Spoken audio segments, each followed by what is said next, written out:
Saudara-saudariku yang dikasihi Tuhan, hari ini Sabtu 31 Juli 2021, kita memperingati Santo Ignatius dari Loyola.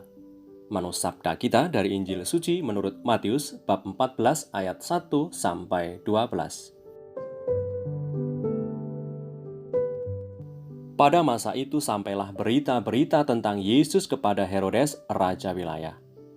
Lalu ia berkata kepada pegawai-pegawainya, "Inilah Yohanes Pembaptis, ia sudah bangkit dari antara orang mati dan itulah sebabnya kuasa-kuasa itu bekerja di dalamnya." Sebab memang Herodes telah menyuruh menangkap Yohanes, membelenggunya dan memenjarakannya berhubung dengan peristiwa Herodias, istri Filipus, saudaranya. Karena Yohanes pernah menegurnya katanya, "Tidak halal engkau mengambil Herodias." Herodes ingin membunuhnya, tetapi ia takut akan orang banyak yang memandang Yohanes sebagai nabi. Tetapi pada hari ulang tahun Herodes, menarilah anak perempuan Herodias di tengah-tengah mereka dan menyukakan hati Herodes, sehingga Herodes bersumpah akan memberikan kepadanya apa saja yang dimintanya.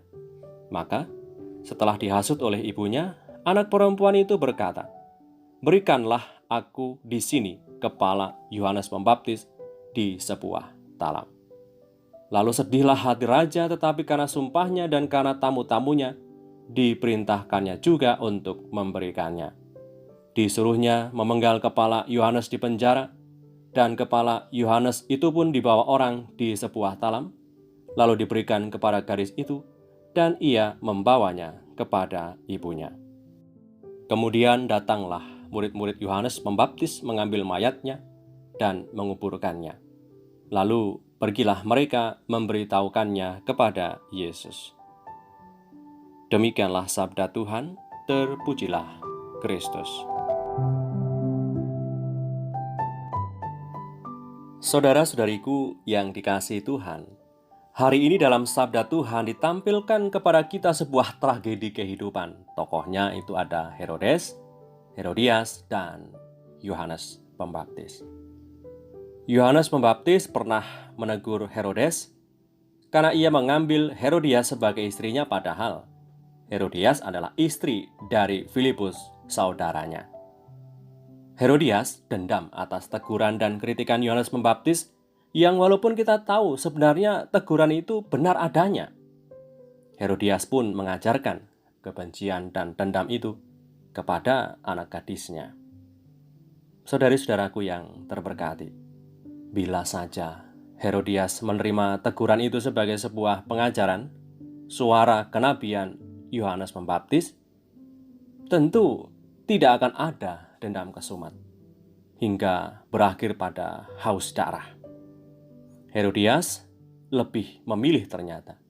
Herodias lebih memilih marah dan mendendam kepada Yohanes Pembaptis daripada menerima nasihat itu sebagai sebuah pengajaran hidup supaya hidupnya menjadi semakin lebih baik lagi.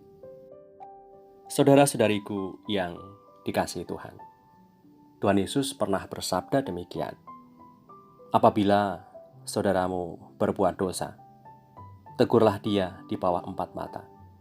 Jika ia mendengarkan nasihatmu, engkau telah mendapatnya kembali."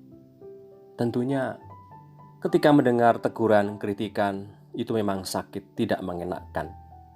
Tapi bila itu benar dan demi keselamatan jiwa, semoga kita tetap punya hati dan jiwa yang besar untuk mengakui dan memperbarui diri. Bukankah hidup ini adalah sebuah perjalanan? Dan dalam perjalanan ada sesama saudara yang juga hadir untuk saling menguatkan dan saling membangun. Semoga kita semua bisa menjadi sesama yang baik bagi saudara-saudari kita. Marilah berdoa. Dalam nama Bapa dan Putra dan Roh Kudus. Amin. Allah Bapa yang Maha Mulia, Engkau telah mengangkat Santo Ignatius dalam gerejamu untuk mengagungkan kemuliaan namamu. Semoga dengan bantuan dan teladannya, kami berjuang di dunia dengan taat dan setia. Dengan pengantaran Kristus Putramu Tuhan kami, yang hidup dan berkuasa bersama Engkau dalam persekutuan Roh Kudus, sepanjang segala masa. Amin. Berkat Allah yang Maha Kuasa turun atas kita semua, Bapa dan Putra dan Roh Kudus. Amin.